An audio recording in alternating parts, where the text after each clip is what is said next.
Hello student. So today we'll start with the new term, that is nature of stress and the types of stress. So now when we'll deal with nature of stress, two words come mainly. That is stressor and the strain. Now what is stressor?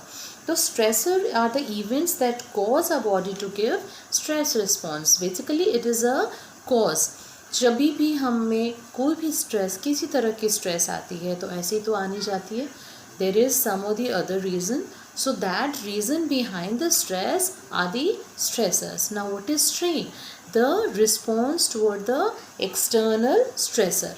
जो हमारे external stressors हैं वो हमारा जो reactions उनकी तरफ होता है, that is the strain. So here there was a psychologist whose name was Hansely. He told that whenever there is a body response, it is a response to any body demand. जब भी हमारे सामने कोई भी तरह की body demand आती है, एक थ्रेट होती है, तो हर इंडिविजुअल की एक सिमिलर पैटर्न होती है, फिजियोलॉजिकल पैटर्न होती है, रिएक्शंस होती है. But at the same time, the other psychologist criticized Sari's thought and said, no, each individual, each one of us has a different perspective, have a different view regarding anything. We perceive according to it, and हर इंसान में एक variations होती है.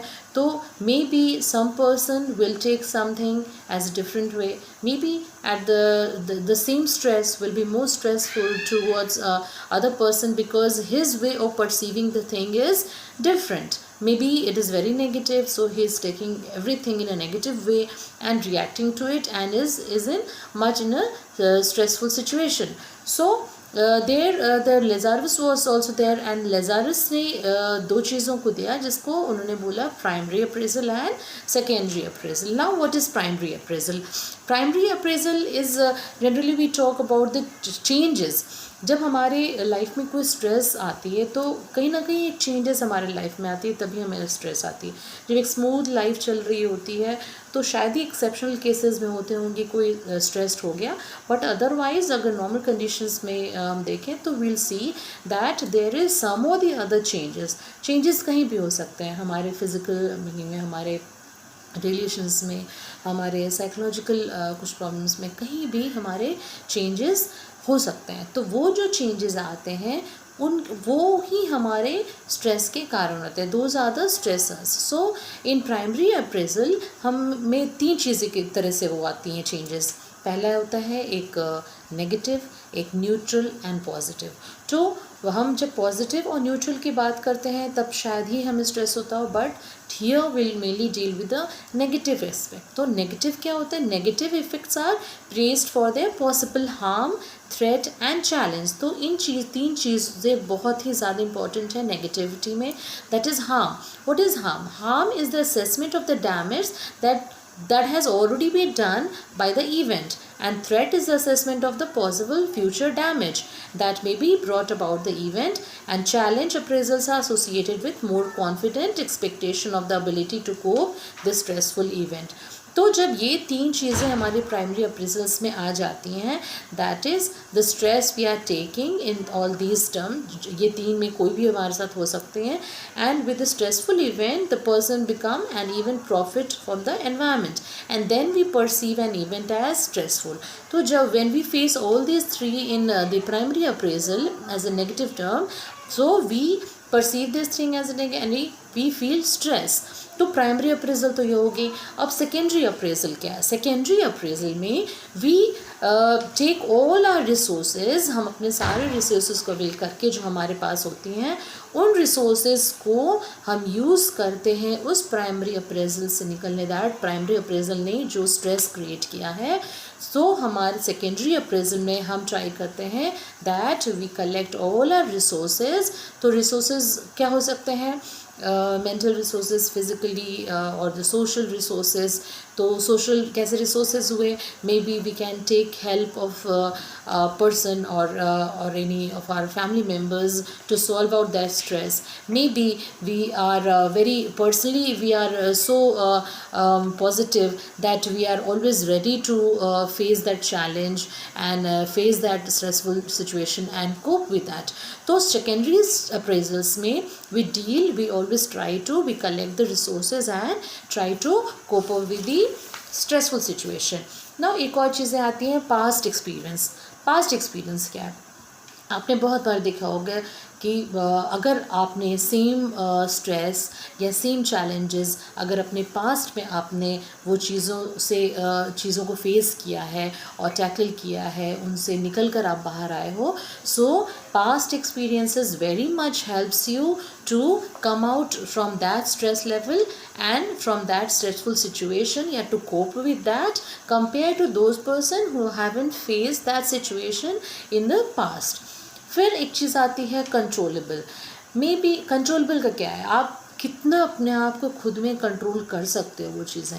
दो individual है, एक individual शायद वो बहुत स्ट्रेसफुल सिचुएशंस को बहुत कंट्रोल करना जानता हो. May be he is ready for everything कि okay let them come, okay let the situation come, no matter how stressful it is, I am ready to tackle that, okay I will face that, I can control my reactions, I can control my that negativity and always try to cope with that.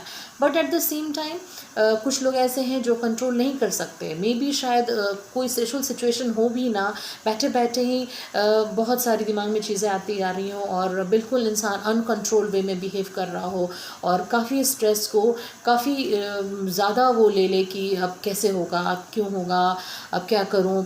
May be that he can control but he is not able to manage that. At the same time the other person is very controllable, he know how to control and how to cope with that situation.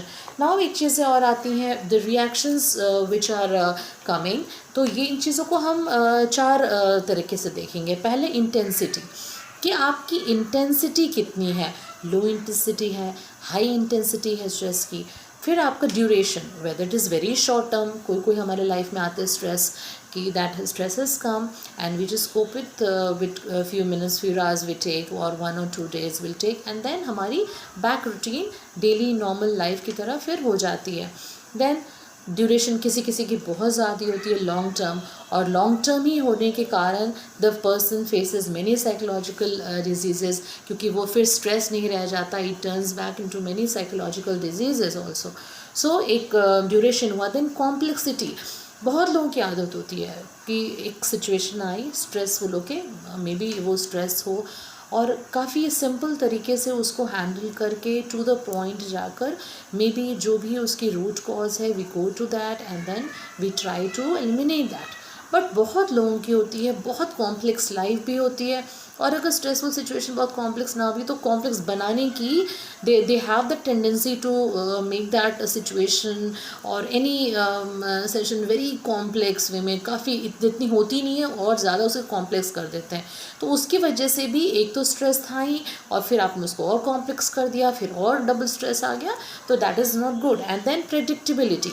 तो predictability क्या है, अगर आपने stress को predict किया है कि okay अब ये सिचुएशन आए, maybe stress can come also, उसके साथ वो स्ट्रेस भी आ जाए हमारे लाइफ में. किसी भी तरह के आप सिचुएशन फेस कर रहे हो तो आप प्रेडिक्ट कर पा रहे हो, तो उस वक्त क्या होता है कि आपके लिए वो टैकल करना बहुत आसान हो जाता है. बट कभी कभी क्या होता है हमारे लाइफ में अचानक suddenly we can not predict, like we are unaware कि anything can happen, but it happens, but suddenly it happens and you are not aware of that. तो कभी भी किसी चीज़ के लिए हम अगर अवेयर नहीं होते हैं, प्रेडिक्ट नहीं कर पाते हैं और सडनली अगर हमारे पास आता है तो हम थोड़े बहुत डिस्टर्ब हो जाते हैं and then there is always a kind of stress in us. So here we have finished, and in next class we'll be dealing with the sign and symptoms of stress. So until then, goodbye, have a nice day, bye bye.